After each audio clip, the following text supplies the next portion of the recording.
Welcome to Not Milk Never Milk. Subscribe if you're lactose intolerant. On Windows, keyboard shortcuts let you capture screens quickly and reliably. Press Win plus PRT-SCN to capture the full screen and save a PNG file automatically to pictures/screenshots. Press Alt plus PRT-SCN to capture only the active window and copy it to the clipboard for pasting. Press PRT-SCN alone to copy the full screen to the clipboard for immediate use. After copying, open an image editor and paste the image with Ctrl plus V to edit or save as PNG or JPG. Press Win plus Shift plus S to open Snip and Sketch and start a quick selection capture.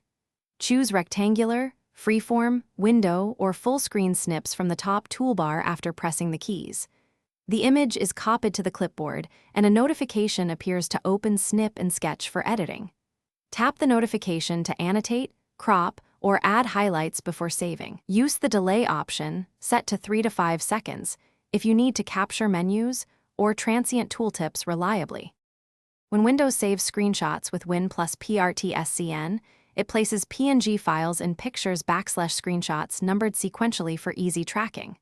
If you use the clipboard method, open Paint or Photoshop, paste with Ctrl plus V, then crop and save as PNG or JPG. Use Windows Photos to make quick adjustments like rotate or auto-enhance before saving. To organize, open File Explorer, rename files with clear labels, and move them to folders or upload them to. Thanks for watching. If this was helpful, leave a like and consider subscribing. See you next time.